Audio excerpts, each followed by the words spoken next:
Lumina and Stella had been inseparable for years, sharing an apartment, dreams, and what Lumina believed was an unbreakable sisterhood. Lumina was kind-hearted, full of light, and deeply devoted to her best friend. She celebrated Stella's wins, encouraged her through struggles, and never once imagined that Stella harbored anything but love for her in return.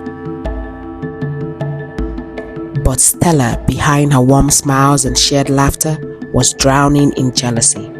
Though Lumina had never wronged her, she viewed her friend as competition, a shadow cast over her own existence. Each time Lumina excelled, an unexplainable bitterness gnawed at Stella's heart. She envied her friend's grace, her resilience, and the favor that seemed to follow her effortlessly. Lumina noticed subtle red flags, Stella's passive-aggressive remarks, the way her joy dimmed whenever Lumina received good news, and the occasional coldness in her eyes. But she brushed it aside, believing that love and patience could mend anything.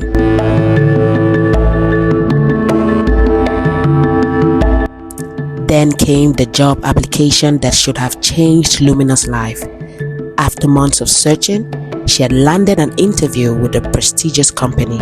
She prepared diligently, prayed over the opportunity, and finally the long-awaited email arrived, a congratulation letter, an offer, a dream job. But Lumina never saw it. Before she could read the email, Stella, her closest confidant, the one she trusted the most, opened it, deleted it, and emptied the trash. Lumina waited, checking her inbox, obsessively, growing anxious at the silence from the company. Days went into weeks, and still she had nothing. Doubt crept in. Was she not good enough? Had she failed? Was there something wrong with her? Meanwhile, Stella sat in the same room, watching her best friend sink into despair, knowing fully well that Lumina's breakthrough had been within reach, until she snatched it away. And she did it again and again. Each time Lumina received an opportunity, Stella ensured that she never knew about it.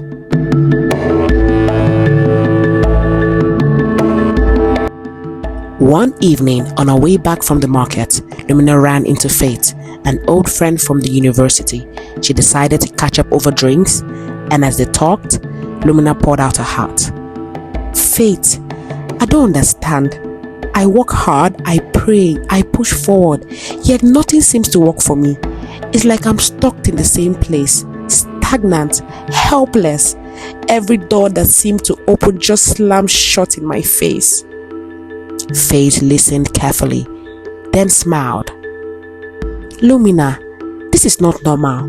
Stagnation is not your portion. You need to fight this spiritually. Really? Have you heard of NSPPD? New Season Prophetic Prayers and Declaration. It's a prayer platform that meets every morning at 7 a.m. Join and see what God will do. Something in Faith's words resonated deeply with Lumina. Desperate for a breakthrough, she decided she would try it out. The next morning, Lumina woke up early, set up her phone, and connected to the live NSPPD prayers. What God cannot do does not exist, the pastor declared. As Lumina prayed, something began to shift in the atmosphere. From her room, Stella gritted her teeth. The prayers were too loud, the declarations, the faith, the power. It was just too much for her to bear. She snapped at Lumina. Must you shout? You're disturbing me. But Lumina was unmoved. The more she prayed, the more restless Stella became. Her jealousy had turned into hatred. She could no longer stand to see Lumina rise. And so, she sought a darker solution.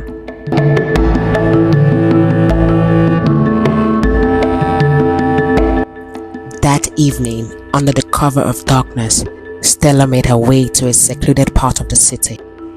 Her heart pounded with a mixture of desperation and bitterness. The air was thick with the scent of the burning incense as she stepped into the dimly lit shrine of the voodoo priest.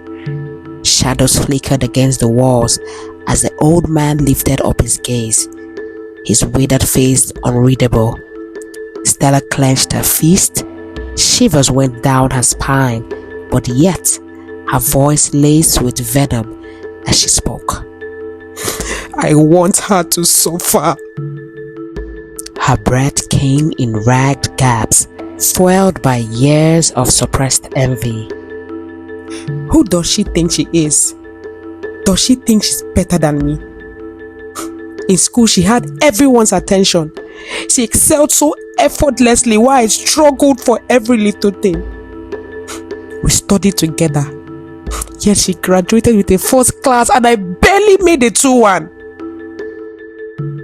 Her eyes darkened as memories of the past flashed before her. Even the few people who showed interest in me only did so because they wanted to be close to her. Everywhere I turn, she's there, shining, succeeding, making me look so invincible. I hate her so much. I want her to lose everything. Let her see what it feels like to be left in the shadows. Make her suffer.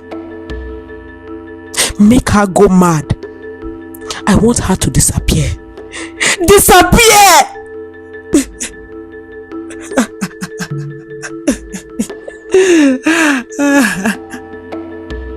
Stella's voice trembled with hatred. The voodoo priest studied her for a moment, then let out a low, sinister chuckle. He turned and reached for a small, tightly wrapped bundle, its dark contents hidden from sight. You must be very sure, cause once you do this, there is no turning back. You will bind her fate, but remember, every deed has a price. I don't care about the price. Just tell me what to do. The priest handed her a small vial filled with a thick black liquid. Take. Mix this into her food. She must eat it first thing in the morning. Once she does, her fate is sealed. A slow, wicked smile curled across Stella's lips. Consider it done, she murmured. Little did she know the trap she was setting for Lumina was about to backfire in the most unimaginable way. The next day, Lumina woke up hungry. Lumina's stomach growled as the aroma of freshly prepared food filled the air. She had woken up very hungry. The thought of a hot meal after a long night's rest was absolutely irresistible. She walked into the kitchen, smiling at Stella, who stood by the gas cooker, dishing out steamy portion of food onto a plate. Ah, Stella, you cooked today? Oh, God bless you. I was just thinking about what to eat, Lumina said, settling into a chair. Stella turned with a forced smile, setting the plate in front of her. Yes, you must be starving. Eat now before it gets cold, she urged, her voice deceptively warm. Lumina reached for the spoon, but before she could take a bite, the sound of the nsppd prayer session from her phone caught her attention. People of God, 5 days of glory and tangible evidence. People of God, we are fasting throughout this week, from Monday to Friday, from the hours of 6 to 1. Her heart sank. She had forgotten about the fast. But I'm so hungry, she thought, staring at the meal before her. She considered skipping the fast just this once. I can always fast tomorrow, she reasoned, but something in her resisted the urge. As if in direct response to her thoughts, the pastor's voice rang out again. So we're fasting from the hours of 6 to 1 p.m. from Monday to Friday. And people of God, if you believe, Lord, all I'm asking is let my prophecy become a tangible evidence. This is your week. This is your week. Well, it's just breakfast, right? She mumbled to herself. I'll just eat later. She looked up at Stella. I can't break the fast one. I'll eat at lunchtime. For the first time, Lumina noticed the change in Stella's expression. The warm, welcoming smile faded. Her face fell. I beg, eat now, Lumina, just a little. Stella insisted, pushing the plate closer. But no now, Pastor said we are fasting, Lumina repeated, a tinge of hesitation in her voice. Stella, on the other hand, her tone hardened. Must you kill yourself? You just said you were hungry. What difference does one meal make? You've been fasting all this while, God will understand. Fast tomorrow instead. It's no big deal now. Lumina hesitated. I mean, it made a lot of sense. She really wanted to eat. But as she pondered, she casually picked up her phone and scrolled through her social media. Just then, a short video clip popped up. A sermon. The food you have been eating since 18 and 25 years old, how has it helped you? When will you drop the plate and touch God? All the time food, all the time food. Use that time to pray first. Pray first. Pray till you won't even pray first. You too like food. Lumina chuckled, shaking her head. This must just be a sign, she murmured to herself. I'll just eat later, she repeated with a smile. That was the final straw, Stella snapped. After I spent hours cooking for you, this is what you will say? She shouted, her voice sharp and furious. Lumina looked up startled. Stella, it hasn't gotten to this now. I'll just eat later. Stella's eyes darkened with rage. Her voice trembled as she hurled insults at Lumina. You are just so ungrateful. Who do you think you are? I should never have wasted my time cooking. You better eat this food or I swear our friendship is over. Lumina stared at her stunned. But Stella, why are you acting like this now? It's just food. I said I'll eat later. Before she could finish a sentence, chaos erupted. Stella let out a piercing scream. She clutched her body as a burning sensation tore through her skin. Hey, fire! Fire, fire, Lumina, fire! She screeched, scratching her arms, her neck, her face. Her entire body was on fire, but there were no flames. She collapsed to the floor, writhing in agony. Her scream filled the house. Lumina, I'll confess. Please help me, Lumina, please. Forgive me, she cried, her voice cracking under the weight of her own treachery. Lumina rushed to her, panic gripping her chest. Stella, what's wrong? What's happening to you? Through grabs of pain, Stella began to confess. I poisoned your food. I wanted you gone. I wanted you to fail. I was the one who deleted your job offers. Yes, I'm the one. I stole your opportunities. I took everything from you. Lumina, I hated you. I wanted to destroy you. Tears streamed down Lumina's face as she stepped back in horror. But how could you? She whispered, her voice shaking. I treated you like a sister. I shared everything with you, Stella. Stella, I loved you. Stella sobbed uncontrollably, her once beautiful face now twisted in anguish. I was jealous. I wanted you to suffer like I did. Please forgive me. I don't want to die. Please help me, Lumina. Please. Lumina dropped to her knees, overwhelmed by emotions. Tears streamed down Lumina's face as she looked at Stella written on the floor, her body trembling under an invincible torment. The confession still echoed in her ears. Her best friend, the one she had loved like a sister, had been plotting her own downfall all along. Yet, despite the pain of betrayal, compassion overwhelmed her. Oh Lord, Lumina cried, her voice breaking. thank you for saving me. But please, have mercy on her. Lumina dropped to her knees beside Stella, gripping her hands tightly as she cried. Desperate for a divine intervention, Lumina reached for her phone and quickly played the nsppd Wednesday Mercy prayers. Oh God of mercy, show me mercy. Show my friend mercy. She wailed, praying fervently over Stella as the powerful declaration of the prayer filled the room. Minutes passed, then hours. Slowly, Stella's cries began to subside. The violent shaking eased, her breathing steadied, and the torment that had consumed her seemed to lift. As she laid exhausted and weak, a peace settled over her.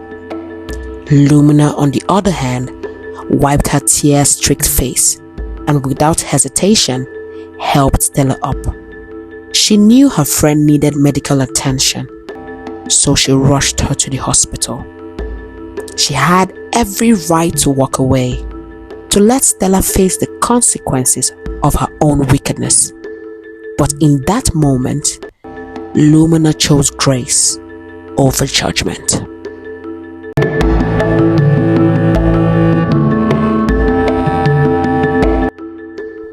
Days passed, and Lumina found herself sitting with Faith once again, this time with a testimony on her lips. As she recounted the events, the betrayal, the near-death experience, and the miraculous intervention of God, Faith listened in awe, shaking her head. Lumina, do you see now? God has always been fighting for you. This was never just a battle in the physical. It was spiritual all along. Lumina nodded, tears welling in her eyes. Faith, I could have lost everything. I could have eaten that food and never known what hit me. But God saved me. Oh my God. Together, they lifted their hands and gave glory to God, thanking Him for His mercies, His protection, and of course, His divine orchestration. Yet, despite the forgiveness that had settled in her heart, Lumina knew she could no longer share a home with Stella. The wounds were still fresh, the trust shattered beyond repair. Some doors, though closed with grace, were never meant to be reopened.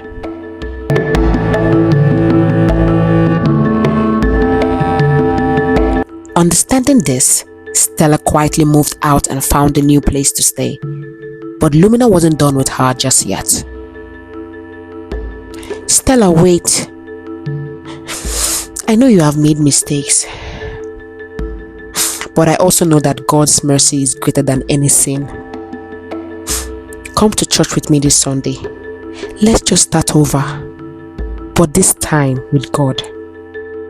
At first, Stella hesitated. Shame clung to her like a heavy cloak, but something in Lumina's voice, the absence of resentment, the presence of love, broke through her defenses. And so, that Sunday, she walked into church for the first time in years. As worship filled the room, Stella felt something stir deep inside her, a longing, a desperate need to let go of the darkness she had embraced for so long. When the altar call came, she didn't hold back. She walked forward, fell to her knees, and surrendered everything at the feet of Jesus. That day, Stella was delivered. She gave her life to Christ, enrolled in the church's discipleship classes, and committed to starting anew, not in deceit, not in jealousy, but in God's grace. For the first time in years, she was free. And as for Lumina, her life took a divine turn. The company that had initially offered her the job reached out again and were even apologizing for the delay, unaware of what had really happened. Not only did she get the job, but an international position opened up for her, one that required her to relocate abroad.